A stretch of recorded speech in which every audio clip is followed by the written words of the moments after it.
Today on Quest, the talented and stunning actress, Vivian Lamolli.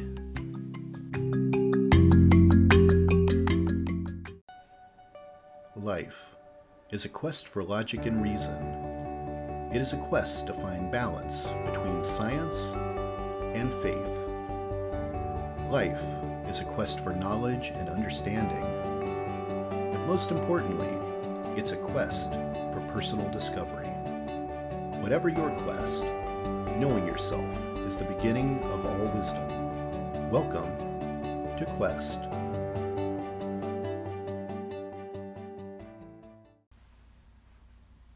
Hello everyone, I'm your host, Todd Fischer, and this is Quest. For those of you that might be new listeners, let me tell you a little about me. I'm the founder of Metacortex and the author of the best-selling book, Metacortex, The Grand Design. I'm a philosopher, a theorist, a metaphysicist. I'm a perpetual pupil of theology, and I'm an expert in comparative religious study. I've also extensively researched the mind-body connection, anatomy, and physiology. I documented over 300 case studies while researching my book, all from a scientific perspective, with cases that ranged from near-death and out-of-body experiences to possession to past life experiences, as well as the metaphysical, the paranormal, and other unexplained cases of a spiritual nature. This podcast will bring you some of those astonishing stories, and in some cases by the people that actually lived them. From time to time, I'll be talking about important, perhaps even controversial issues from both spiritual and scientific points of view. The world we live in is ever-changing, and there's often a conflict between spirituality and science. And I wanted to bring you this podcast to balance that equation. It will show you how we know what we know. And there's still so much we don't know. For me, curiosity is part of what makes us human. It's the joy of discovery. It's what drives us. It's our quest.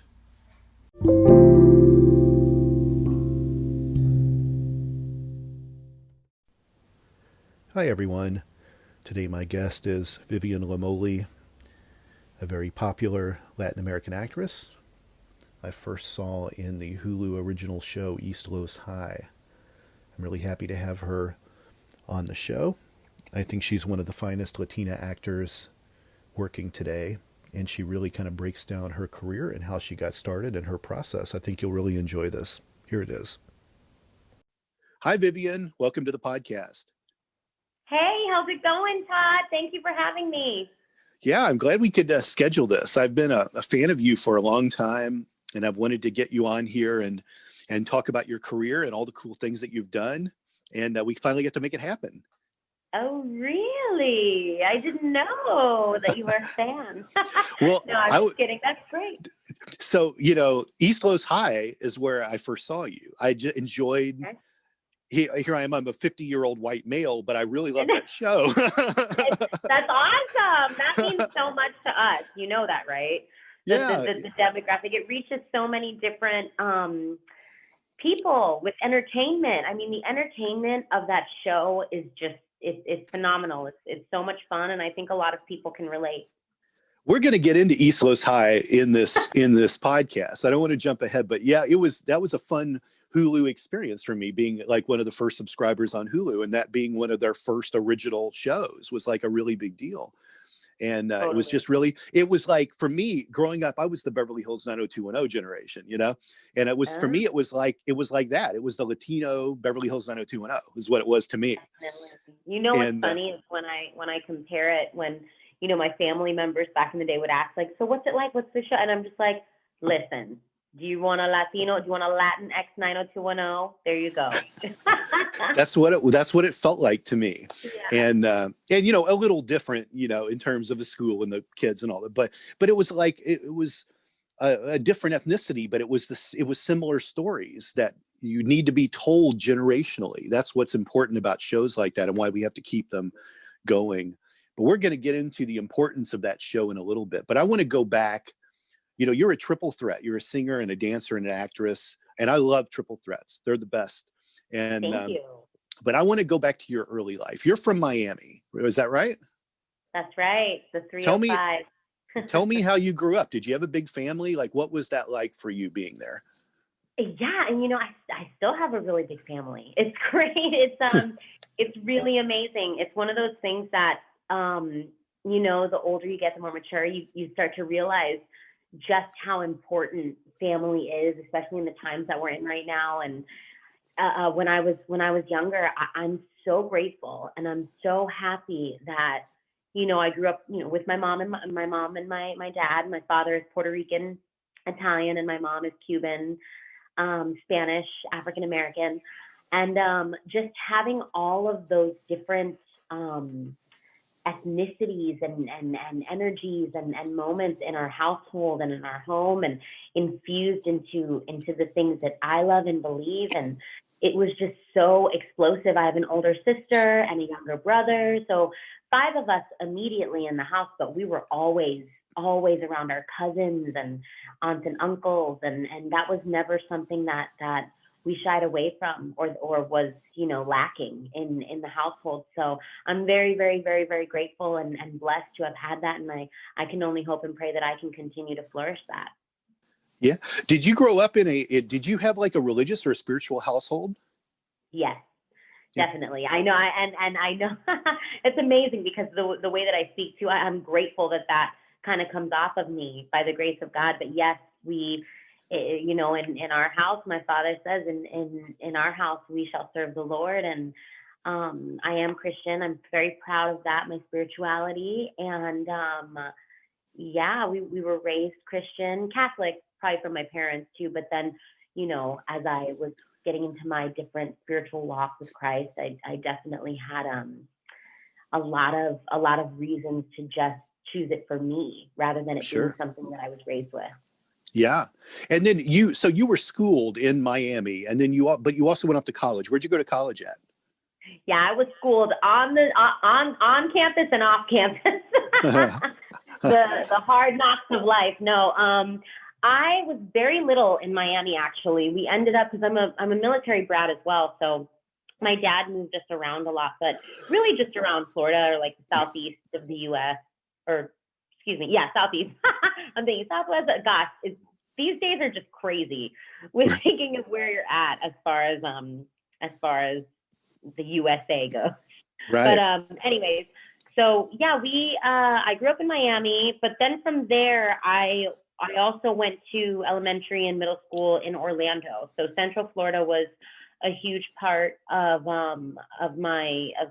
growing up as well in those years for me, because my dad kind of wanted us to get out of that area. And then also, as rising up in the ranks in the military, my dad had to be closer to places like Tampa and northern Florida and just more accessible to places that he could travel. So when he was like overseas and stuff, that's when we ended up, I guess my mom and dad were like, we need to buy a house in Orlando, Florida and be around more family. So that was more of like, and it's interesting because sometimes I call myself a Latina country girl, because we grew up outside. Everybody laugh because I love country music. I sometimes have that little bit of a dialect, and people are like, where does that come from? But then I also can turn it on and speak Spanish, because we kind of grew in the outskirts. Yeah, it was crazy, Todd, because I mean, I don't want to say I had an identity crisis, but I had a little bit of an identity crisis because I grew up outside of Orlando around a lot of Latinos as well, predominantly Puerto Rican and Cuban and Dominican, but also a lot of Caucasian in that country kind of area. And I had a lot of Caucasian friends, and we definitely listened to a lot of country music. I was a cheerleader. It was definitely that energy. Yeah, for sure. As a singer, dancer, and also wanted to do that cheerleading and wanted to have high school spirit. When did you get the craving to want to move toward acting or doing musicals, things like that? Did that come on young for you to be a performer, or was that something that came on later on? It's so wild because as a child, I was pretty shy. I mean, my parents knew that I had it. They just knew. They were like, she has it. It is what it is. She's talented. She's diverse. Like, I would do choir and dance classes and things like that. But I just wanted to continue being a kid. like I wanted to, you know, do the things that were popular or you know, play outside and do things like cheerleading, do things like soccer, sports, stuff like that. But there was always this, I didn't realize how important to nurture that at that time. But at the same time, I mean, I always believe that God will provide your journey and your path for you as it is, and what's meant to be, it will be. So they didn't really push it on me. They didn't really push, you know, she has to sing, or she has to have lessons, or she has to, you know, do this many hours a day of this, and that. They weren't like tyrants about it. Right. But I did sing, you know, Selena. When the movie Selena came out with J-Lo, I was like 3 or 4 years old. And I had a voice at that age. It was like, you know, kind of like her voice. And then in addition to that, I would sing like nursery rhymes, or like, I don't even know, those kind of like Twinkle Twinkle Little Star, but it would be like twinkle twinkle. It would be like gospel. And my mom was just like, she's so talented. So I didn't really do anything. I would do talent shows and stuff like that, but it really got serious in college when I was pre-law. I was pre-law at University of Florida. Go Gators. Yeah. And yeah, I was doing poli-sci, international business, international science, things like that. And I just really got into the political world. But then I saw that there were auditions for the show Godspell, and it was my sophomore year.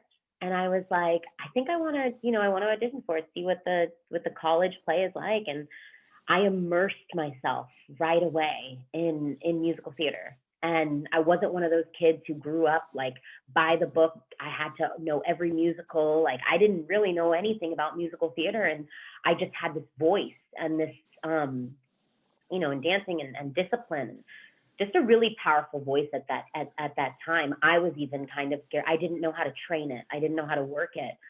So I booked the show. I got the show. And from then on, I changed my major. I moved everything, all my credits, everything over to the conservatory and to the School of Theater and Dance building. And I started just going on a Bachelor of Fine Arts track. And wow.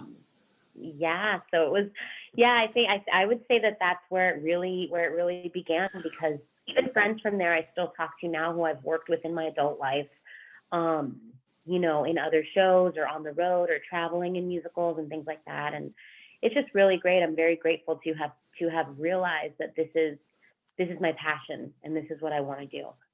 And, you know, I was wondering, because being in Orlando or near Orlando, obviously, you know, Disney World employs a lot of people. The cruise lines, they cast out of there, you know, did the whole Disney empire and world is sort of around there. So I often wonder, you know, if that was a hook to get you into it, but sounds like it was really more college than anything. Well, college, but you know, since we brought up Disney, I definitely was a friend of Pocahontas and Princess Kabibi. Because that's you know, we're keeping the magic 24/7, and I definitely was grateful, was blessed enough to, within college, like on our summers off, I had, my summer jobs were Disney World. I would perform and dance, and High School Musical was out at that time too. So the parades and things like that. So I definitely kept my chops up at Disney too. You did an episode of Casey Undercover, didn't you? I sure did. Well, that's a Disney show, right? Yes, it is. Yeah. Yes, it sure is. I'm just the villain. Did you work with Zendaya on that? I did. That amazing force of Did nature. you know that when you worked with Zendaya, did you know she would become like a super huge megastar when you were working with her? Honestly, no, not at that. Well, it didn't even dawn on me in that sense. Like, it's interesting because when you're an actor and you have these contemporaries and these friends and people who you start to really see blow up or have their niche or have their moment. At that time, I just really thought, she's so humble and she's so sweet and she's so dope. And she's from the Bay, which is really cool too, because anyone who I meet from the Bay, which is, you know, Northern California, Yeah. Anyone who I meet from up there, or she might actually be from LA, but anyone who's from California, to me, who I've been able to work with, have been so laid back, and the process of that show is not really laid back when you know, on a network show. I mean, not that it's a terrible thing. Obviously, it's an amazing thing to get that kind of work, that kind of entertainment out to kids. But at the same time, it moves so fast. Yeah. So moving fast, you have rehearsal this day, you have rehearsal process, and then the show shoots. So it's kind of like musical theater in general, like, but then you're stopping and going too. Yeah. So you have a stage performance, but you stop and go. So it's Right. kind of like a tech rehearsal, even when you're shooting the show. Right. But it's in front of a live audience. So there's a lot of elements that are crazy. And she just, not only did she keep her cool, but we just had such amazing moments of downtime. And she really is who she kind of puts out there to be this person who does care about others and cares about the world. And we even talked about like notes and stuff and what we would say to each other, like in reality, or what we could play with. And maybe the director didn't like, or maybe, you know, someone didn't really like it in producing and stuff, but at least we tried it together, you know, Right. like we made those choices, or we tried that stuff together. So I really, really, really enjoyed working with Zendaya. I hope and pray, girlfriend, if you hear me, I hope it comes up again, because that would be amazing, mama. We can get you a role in Euphoria. That would be nice. Oh my gosh. Yes. All I have to say is yes. My boyfriend turned me on to that show. I mean, she's a force to be reckoned with in general, but you know, my boyfriend really, like, he was just like, have you seen it yet? And I've been shooting the film myself, and that year, I think it came out 2018 or 2019, maybe it just came out last year. But Yeah. when it came out, I was still shooting and working on my own writing, so I wasn't able to like sit down and watch every episode yet. But now I'm just like, it's kind of one of those things that you need to rewatch all and just notice so many things within it. Such a great show. I would be blessed to be cast. It's interesting because, you know, I think we're just scratching the surface on where she'll probably go. But, you know, she stayed in the Disney world because obviously, you know, we love Disney, right? Because Disney owns 33% of all the shows with Star Wars and Marvel and all the cool stuff that they do. They pretty much, no one should say anything bad about Disney unless you want to cut your workload down by a third, because they have so much they can cast for. And, but, you know, for her to continue through Spider-Man was great, really commercial film like that. And her character isn't in it that much, but you're part of that world. And then to see her in Euphoria, a 180 from that character is just really, she's so diverse. And I know, it's really, and yeah, I mean, people say that, I mean, specifically, and I know, you know, some of the work that's going to be focused and coming out for me as well, Todd, but the same kind of thing. It's like when you progress and you're just maturing as an actor and as a human being. I mean, because what we're doing is we're really taking these roles and we're taking our lives in substitution. And I don't want to get all methody on you, but the process is just kind of so illuminating and so fantastic, and just, it should feel so yummy and not something that you're working against, or you're like, oh my gosh, this is hard work, because it just is real life, what we're portraying. So when you're able to portray someone who does have all of these, you know, frustrations and maybe feels flawed and maybe feels depressed or misunderstood, you're able to kind of like flesh that out with your own experienneces. And what you're saying, that was actually my next question, was how you prepare for your roles. If you have a particular method, that was my next question. So you're kind of already answering that. That's awesome. No, that's so awesome. I love that we're on the same page with that. I mean, there's so much I could talk about. It's interesting. I'm diving into a book again called On Method Acting, and not even just within that book, but if you are to pick it up, I would suggest, if you'd like to dive into it, it's really interesting. The very first sentence in the introduction is, something like, there's so much more I could speak on this subject than what's in this book. It's so crazy to kind of preface a life like that, because for me, as an actor, my process, I think, changes within the experiences I've had, but nothing will stop me from getting physical, from getting my breath work in, from running, from working out, from really feeling it inside of my gut. Because when I sweat and when I really feel something physically, I think that I don't only think, I know that shifts your whole perception. Like, it just makes you feel powerful in your body. So once you're in your body and you can feel everything, you're aware of these senses, then you can start fleshing out these words that could feel something like you're saying, right, rather than it just being something that you're looking at a script and you're just, it's that cold. Cold readings are great. Sometimes we have to do those things just to jump into character and just really have it at that moment. If you can't take the time to, stretch and work out and do all the things and prepare for a role in that sense, then we have to just dive in and cold read. But if there are specific characters like Philly, or from East Los, or Scar from KC, or Vanessa Del Rio, Latin from Manhattan, I think more than anything, it's also research on who I want to be and how I want to portray, what Vivian Lamolli can breathe into this character. It's not just about them standing alone. Mm-hmm. Let's take a deeper dive into that. It's always funny to me because I'll meet actresses who are like, yeah, I took a couple weeks worth of classes, I'm ready. And I'm thinking, yeah, right.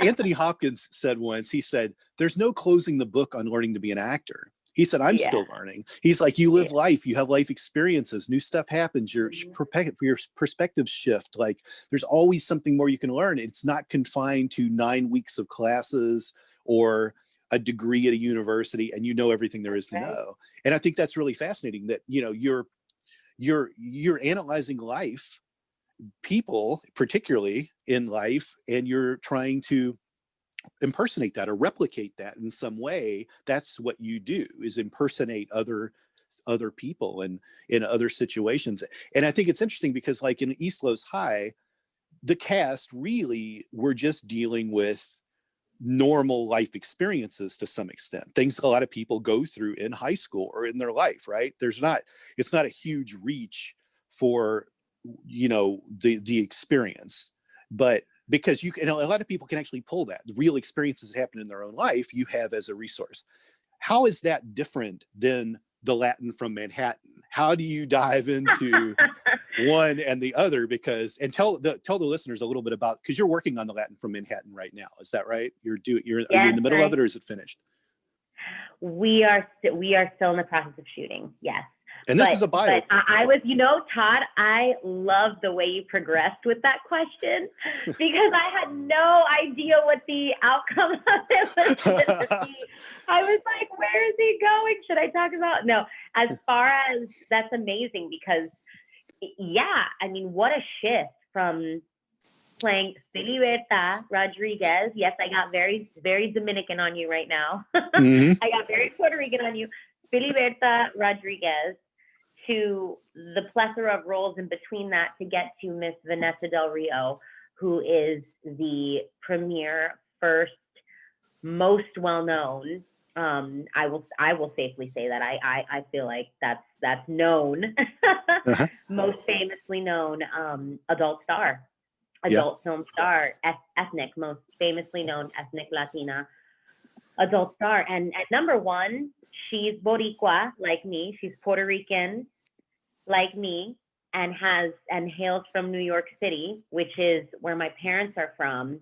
And so those roots, you just can't, it's interesting, because when you have that connection, it's an amazing, amazing alignment with whose heels, if you will, I'm stepping into, with whose stiletto heels I'm stepping into. And I think, actually, I know, because I've been able to have these conversations. I'm very close with my director. He's amazing. He's very hands-on, and with the whole team and crew and production team, actually. But I think for me, more than anything, just hearing and it's wonderful that I can be as close as I am with the production team. But the fact that I got the word from Vanessa herself that she believes this is not only going to flourish, but she is confident in me stepping into her shoes in a feature film of her life. That type of validation is 100% like none other, but it also just keeps me responsible and ready and worthy to play a role and dive into situations that I have never myself been in. So as far as, and it's not too different from playing someone like Philly, because in high school, I didn't have those situations. I wasn't thinking about, you know, my friends being HIV/AIDS positive, you know, gangsters and drugs, and it's probably sex, probably sex in high school, and maybe some teen pregnancy kind of thoughts or discussions. But there were a lot of things that I was like, I wasn't talking about this stuff in high school. Like, what? You know what I mean? So I definitely think I learned just every day on set and experiencing other people's lives and talking to, you know, other high school students who have those situations happening to them. Like, we were very close to our fans. And I think that was very, very vital to the show. But also what else was vital was having conversations with my castmates and just knowing their stories and and not only accepting them, but really realizing, like, this is real life. This is not just something that's so scripted. It's something that everybody can relate to. So taking those moments to really reflect and have that time to prepare for someone like Vanessa Del Rio, the queen, the titan, I really do believe that it comes from a place of understanding and doing my research and trying to and understanding why and how she got into the adult film business. Yeah. And I think for me, it's just being a powerful woman. I don't want to, I really, really don't want to mince words here. Like, she not only has shown me my power, but she chose to do something like this in this journey for her life because of the fact that she's like, I can, because why not? Because I'm sexy, I'm intelligent, I want to have a legacy, and this is just who I am and what I want to do, and I feel free. I feel myself in this business. So I think for me, going back to your question, preparing for a role like that, and knowing that she's someone that I can just kind of dive into, it has to do with connection, and it has to do with really taking the time to understand who Vanessa is and how I relate to her, because I would not be able to do that role justice. I would not be able to do my girl Vanessa justice if I didn't reach down deep inside of me and see that I have the same energy and pride and excitement and fiery passion that she does. So that's me. And the reason why I wanted you on this podcast is the diverseness of your talent like this. And, I wanted to definitely get that Zendaya topic in there, because you are showing the same type of range that she does. And those are bold moves for an actor to do. And not everyone can do that. And that's why I feel like you're exceptional in this business. And, you mentioned Selena earlier, Jennifer Lopez had to step into some really big shoes right there to do that. That was a risk for her being early in her acting career to take on a biography of someone, and you're doing the same thing. Thank you so much. Yeah, I mean, 100%. That's. Thank you, Todd. I really take that to heart. Those words are really, that's gracious of you, because Jennifer Lopez is 100% one of my inspirations, and someone not even just as yes, actor, yes, performer, but more of a businesswoman and a mom. And the fact that she's able to take, and, you know, by the grace of God, one of these days I'm, you know, looking forward to that and flourishing my own family, my own little unit. But at the same time, when she was really coming up and stepped into the shoes of Selena, and it was not that far apart from, rest in peace, her death. Yeah. It was not that far apart when she actually ended up, you know, winning that role. Because I will say that's a win. That's a win in and of itself to have that opportunity. But to compare it to me, you know, doing Vanessa just as much justice and excitement, and also having the world remember and learn who she is too, that means a lot. Because at the end of the day, yes, you could compare the type of careers that Selena and Vanessa had. At the same time, it's just, those are two powerful Latinx women, pioneers of something that they never knew that they were going to be so powerful in. So yeah, it is a lot. If I sit and think about it too long, I get a little like, oh my God, I can't believe I'm playing Vanessa Del Rio. But at the same time, I know that this was meant for me because it just feels right. You know what I mean, Todd? When something just feels right, and you're feeling good on set every day, and we're working hard on this, and it just feels really good. Yeah, they cast the perfect person. I mean, you actually look so much like her too, and I'm excited to see this. Let's talk about how you got from Florida to California. What went on between there before you moved to LA to become a working actress? What got you there? Were you doing musicals? From Florida to LA, I was, I mean, are you speaking specifically when I finished kind of school and then, you know, set out early adult life? Yeah. Were you involved in like musical theater for a while, or did you just move to? Yeah, no, I love that though, because it almost sometimes, even in my vision, it maybe feels like a gap of like, what was going on there? I barely, Todd, had time to like breathe or speak with family.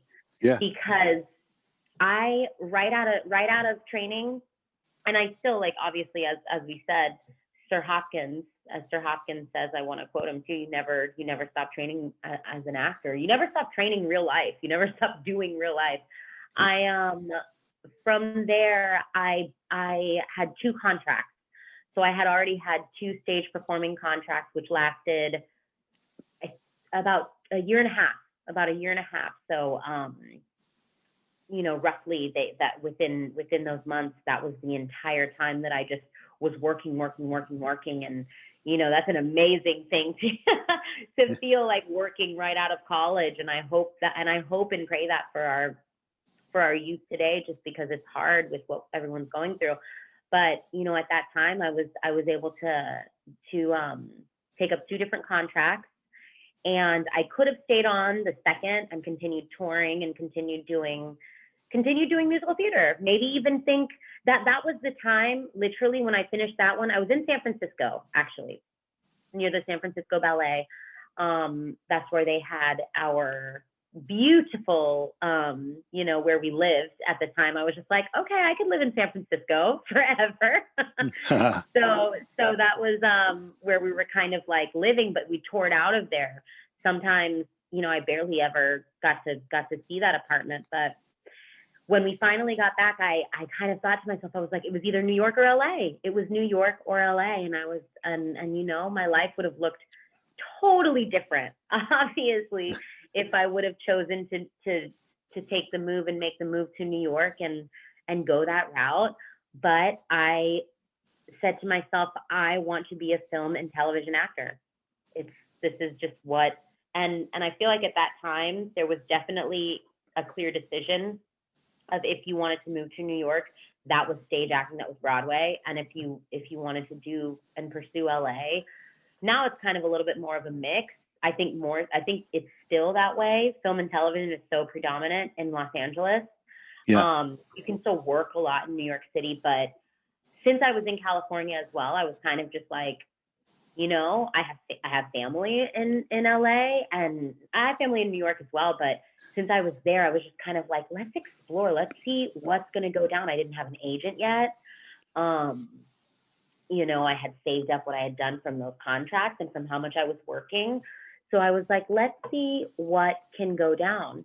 And I think 6 months in, I booked a Zumba commercial. You ever heard of Zumba, Todd? Yeah. Yeah. Yeah. And that got you your agent probably, right? That was the one. And then it rolled on from there. But that specific casting director, and I will shout her glory and love out, Blanca Valdez Casting. I love her to death. She's like a Thea to me. She called me out of the blue after, doing the Zumba commercial and booking that and, talking to her. She's just so, I didn't know at the time that she is this motherly, nurturing, loving energy. And there are some casting directors out there like that. But it's rare. It really is rare, Todd. So the fact that, I had found that, and I know other casting directors who are like that as well, who really care. It's a whole other world to like actually care and be like, I really want this person to work. I love her. I mean, she or he, they've got it. And not only that, we care about the industry because these actors are pouring their hearts out, like we're pouring our hearts out in a sense of being so vulnerable and so real. So Blanca called me personally, and she was like, there's this show happening, and it's the second season, and I want you to come in for this role, but I really feel like you're going to be a role that they're developing. It's not even done yet. They're not even like, they're only developing who she really will be. And I think that you should come in because I really think that it's something that she didn't even know, Todd, because they had a totally other description for Philly. For Philly, they said that she was going to be a banda member. So already that's like Mexicana. That's a different kind of energy. She was going to be, actually from East LA, more California, Mexicana, and ends up, I come in as a scrappy Puerto Rican, Cuban, very Caribbean Latina. And that's where it flipped the script for me, because every role I've gotten since then is what people have had a vision for and what I've been able to bring to the forefront, because I think a lot of people don't know what they want until you show them. Right. East Los High is really interesting because it is an important show in a lot of ways. One, it was the time we really didn't have but Netflix and Hulu as those first types of app-based, kind of over-the-top content producers. And now we'll have a ton of them. I mean, it's replacing cable is what it's doing. Everyone's going to have an app for their studio. And we'll have to pick and choose which ones we can have. And East Los was one of the first couple original programs made for Hulu. And for a long time, people don't really remember this a lot, but Hulu was free for a long time. And then it became subscription, and then it became kind of everything it's evolved to now. And that show was really popular. How everything does when it gets popular. Mm-hmm. Yeah. And they're really, it's been a really long, slow burn to have everyone represented properly on television. And so specifically to have a show that does tip the scale so much to being so heavy Latinx like it is, was unheard of almost. And that's what really makes the show important. And it dealt with very real issues. And it had a great cast. The show won an Emmy, or some of the actors have won Emmys in it, I think. And it was that well done. Mm-hmm. Yeah, for sure. So certainly it's had a lasting impact. I wish it would have gone longer though. It's always tough with high school based things, because you kind of age kids out of the roles, and where do you go? Like Beverly Hills 90210 tried to do it with their college years, but once they got to college, it just became like a soap opera. It was like a much different show at that point.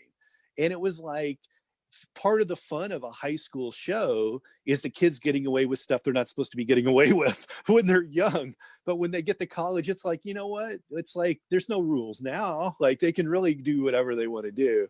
So 100%. it kind of, yeah, absolutely. And I love how you said about representation too. It's been, it's interesting when you see the shows like, you know, you got your 90210s and Melrose Place and even Degrassi or you know, what else was around that time as Degrassi? There were other popular shows, One Tree Hill, high school shows in general.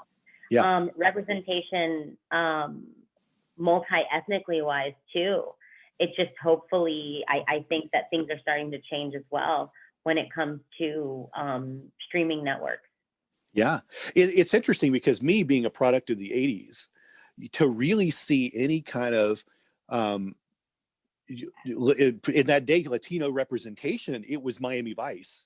Like that was it. That was the show. Wow. And everything else, all the shows, dramatic or sitcom or whatever, were all very whitewashed shows, or they were like the Cosby Show, and it was like, oh, it was an all black show, you know, and it was amazing. There was no diversity, you know. Oh my God. Well, first of all, big ups to Miami. The fact that Miami was what had to bring you that Latino spice. No, but as far as it's Todd, that's why I was literally just thinking that the other day. I mean, I love that the you know, Black culture and Black television that you know, my sisters and brothers in Black TV, that we bring.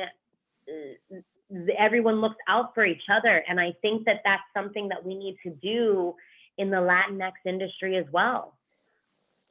You know, the Latinx and the Afro Latinx industry as well, because I think that the lack thereof comes from content creators. Like we need, as Latinos, we need to be creating and be more at the top and actually executing these moments. You know, the Miami Vice is going to come back. They're rebooting it, right? And and you know, it's interesting because the old version of the show, pretty much all the cops were white, which you know, so you're infiltrating this Latin underworld, but they're white cops all, you know, infiltrating. But Vin Diesel is producing the new show. And I'm really very curious what his take on this is going to be, especially seeing how he's made these phenomenally successful Fast and the Furious films with just this incredible multi-ethnic cast and everything. Like obviously the Fast and the Furious movies are rather mindless movies, but I love watching them because I have to, all day I think, I have to write, I have to create, and I just want to decompress with like beautiful people and explosions at the end of the night, you know, like that's what I need. Do you feel that way too? Like you feel like a responsibility to continue writing when you want to like experience life? Do you get a little bit kind of I don't know, anxious or is it anxiety? Well, I think it's just a guilty pleasure that I want to just not have to think at the end of the day.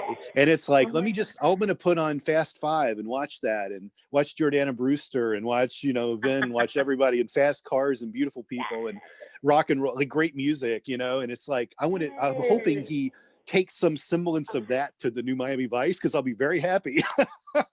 Yes. Oh my gosh. Playing some good rock and roll too. I love that. And that was a huge part of Miami Vice was the music, you know, the soundtrack was like epic for that day. Some of the best 80s music there was.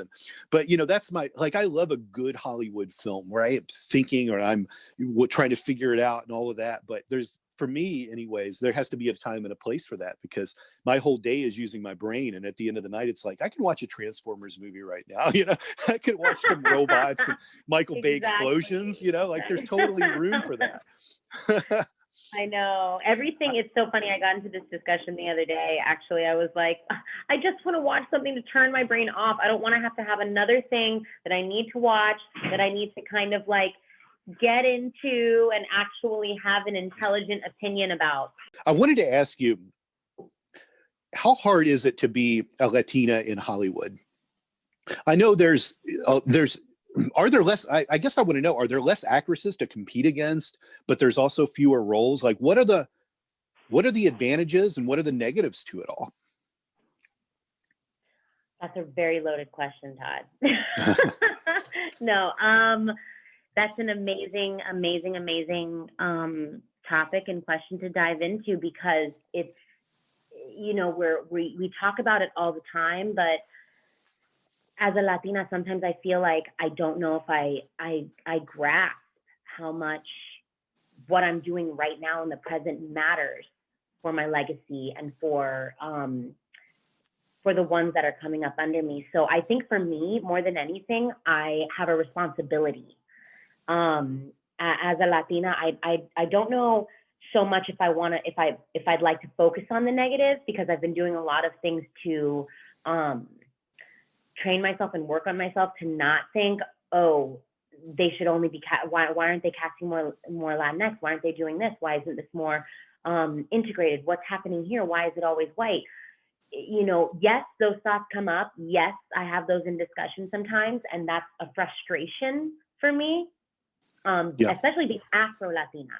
Being Afro-Latina, Afro-Latinx is kind of a whole other facet of the fact that I'm a Latina actress.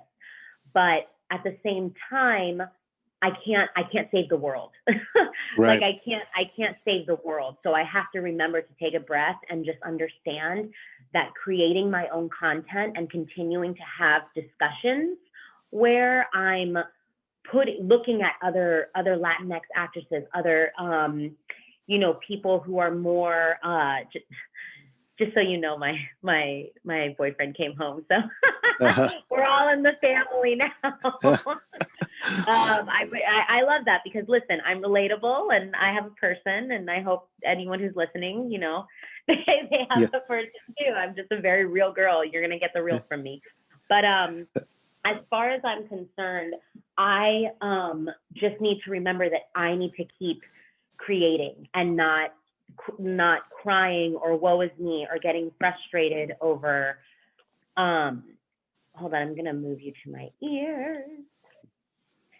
You guys, you know, I get a lot can of you hear me? yeah. Okay, so no, I was just gonna add to that.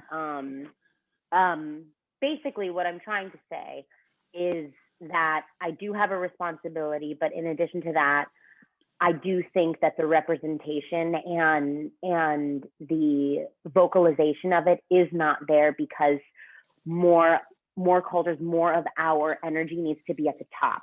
So these executive positions, these casting positions, these writers, we need to come forward and make more of a voice. We have to have others understand that this is our business as well. This is our talent.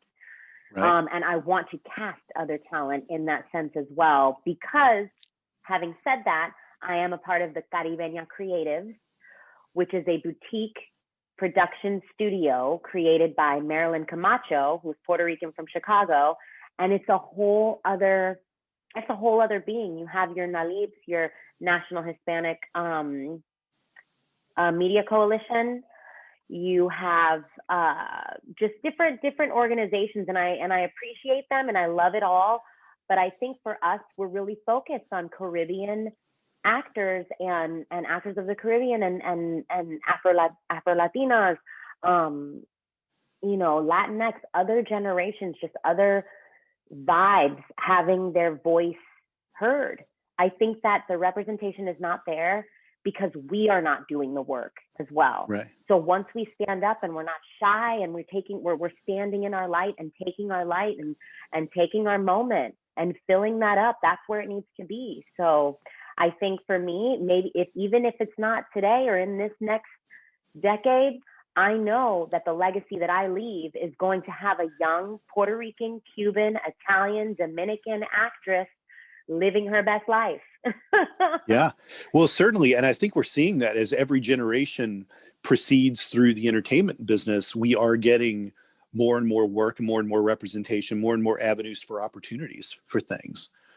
And from a historical perspective, you like what you're doing, you know, with your kind of your Latin from Manhattan movie now, like we're getting more and more people that movies can be about, there can be content about, because historically there's so much more and everything is becoming so much more important. There it is. How What a has great example. how has A film great and example to TV? draw. Yeah. How has film and TV work changed for you since COVID? Oh goodness.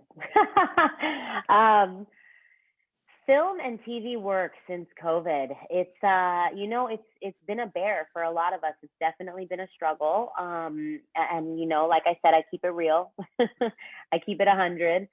We do have something called self-tapes. I don't know if you've heard of those, but we've always been kind of doing self-tapes and things where you put yourself on tape. That even before COVID, but obviously that's the only way now. Right. That's the only way to get yourself out there. And did your current film shut down during this, or has it continually been filming? It's been continually filming. The plans have definitely shut down because of due to COVID, because I know for a fact they were planning on doing a spring finish, and that's when it was really hot and heavy to try to figure it out at that time and try to see who's shutting down, like what studios, because we were at Warner Brothers, and a really great relationship and connection there. I was very, very grateful. I felt blessed to be shooting on such a prestigious lot. So I think to take all precaution, everything was just shut down from the top there, 100%. And now the conversations are crazy, and it's difficult because how much more funding and how much more work has to happen and how much more scheduling has to happen for anything. Actually, a lot of stuff has been pushed back. I mean, network shows even.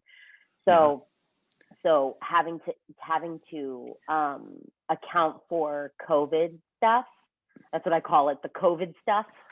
Yeah. And we too take it seriously. You have to. Having to account for, what are you going to do for lunch? What are you going to do for craft services? What are you going to do for lunches? What are you going to do for masking ourselves? What are you going to do for a COVID officer on set? You have to have all of these things in order before you even talk about a schedule, Right. It's COVID's been really, I've had a lot of discussions about this in my podcast this year. I think in a way we might have seen the best of social media during COVID, because it was less it was less posturing and, oh, here I am on the beach, or hey, use my discount code to buy this. And it was like there were a lot of people like wearing their emotions on their sleeves and long Instagram stories with, a celebrity from her home going, I'm freaking out just like you are. Oh, I will attest to that. Listen, I didn't know that Kerry Washington and Reese Witherspoon even knew I existed, and they were able to check out my story. I said, what? Kerry Washington and Reese Witherspoon? It was nice, I could see Bono doing songs from his porch, and comedians were doing stand-up for free. Like, I saw the best of social media, what it could be, but I also feel like I saw the ugliness of Hollywood. And I think, and the reason why I say that is because, look, we can't go to the theater, right? We don't have anything new. We couldn't see a single new movie this year. You couldn't give me the new Fast and the Furious movie as a Sunday night NBC movie. Really? Like, because that would be the greatest gift ever. Like, you would be able to charge like Super Bowl rates for commercials for that. Because that was the thing. In the 70s, that's what you got. You got like a first run movie on TV as the Friday night movie. Everyone would tune in. And it's like, could you just give me something? I'll go a step further. We couldn't grab the DVD and bring it home. Yeah. Like, I mean, Disney got on board, and they put some stuff first run on Disney Plus. And it's like, come on, people are going to subscribe. Like, put it on Peacock Network, and everyone will come subscribe. Like, totally give me the new. Why do I have to wait 2 more years? I'm so surprised for the new Fast and the Furious. No, you are on that Fast and Furious. Listen, I do know Michelle and Tyrese, so I'll let them know. Todd, yeah, you give them a call and say, this guy who's got a podcast. I was gonna say Tyrese might just come on and be like, oh, okay, I see you. No, he's a very cool person. But that's hilarious for you to say that, because I totally understand. I mean, when Hamilton got on Disney Plus, I was like, what? Yep. And they have 71 million subscribers right now. So it worked. It worked. Out of this world. I know we're getting close to the end here of the time I have you. but but this is so good. I want to know, what advice do you have for someone that wants to get into this business that you're in? You know, what kind of advice do you give them? Do they come to LA right away? What's the secret sauce here for someone new? Oh, wow.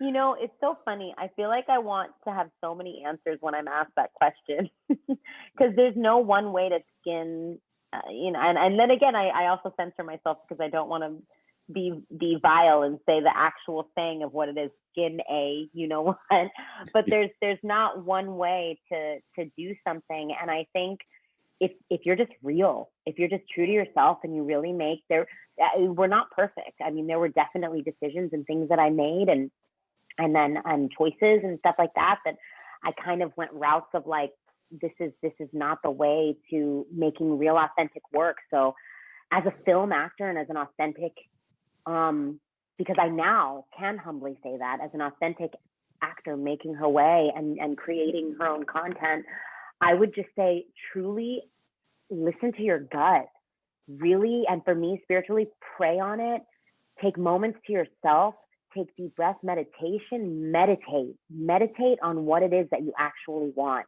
Because when you dive into the Hollywood circuit, yes, you're going to get all of these no's. Like the thick skin and the resilience is something that I am so grateful for that I've built up through this process and through this career, because I don't know any other way than to be real and give the real and authenticity to people.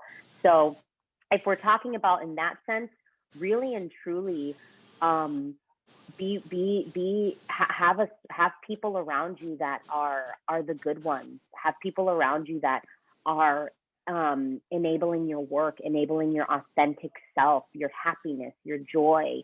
If it doesn't make you smile at the end of the day, then it's got to go, because you got to smile, you got to laugh, you got to be that joyful, amazing person that you know that's deep down inside you. But if I'm talking about the technical way, I really do believe that it's discipline. If you're in your craft 24/7, you know, watching things, reading things, doing things that are keeping you alert as to what is happening, not only in the world, but what kind of content that is being created, because eventually you're going to want to create your own content. Study that stuff, really study that stuff, because the thing that has always resonated with casting writers, with producers, with directors, with everyone, with me, is my true self, is the real, loud, loca, the you know, the Vivian that I am, the absolutely energetic person. I think at the end of the day, that's what's going to resonate. And if it's not for you, if you don't book it, or if you don't get it, then it wasn't for you. Something else is waiting in the wings. But stay true to your heart and stay disciplined. That's what you need. And don't ever quit on it, ever, because then you'll never know.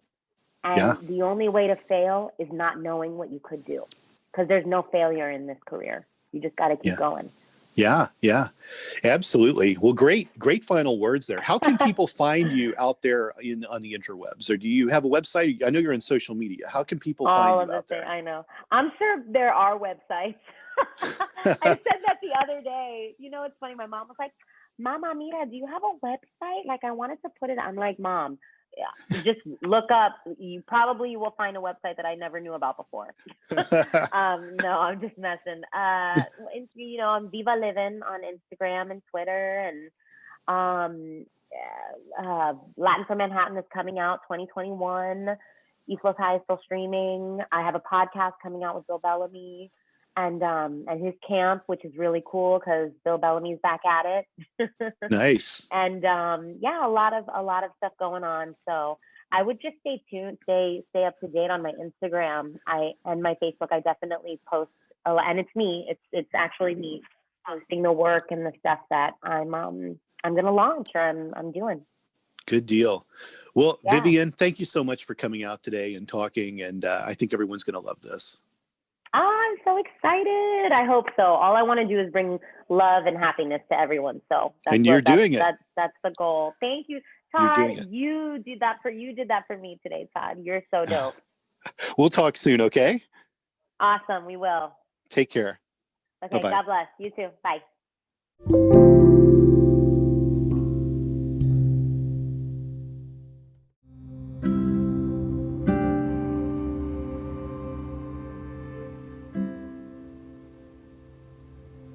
There you have it, my interview with Vivian Lamolli. I hope you enjoyed it. I'll see you next week on Quest. Thank you for listening to Quest. Please be sure and rate and review this podcast. This podcast is copyright. Any previously trademarked or copyright content is used by permission. Be sure to visit the official website for the International Association of Metatomics at metatomics.org, or find us on social media for other unique content. And make sure to pick up a copy of the book that started a spiritual revolution, Metatomics, The Grand Design, available for sale online and at most major bookstores. Thanks for listening.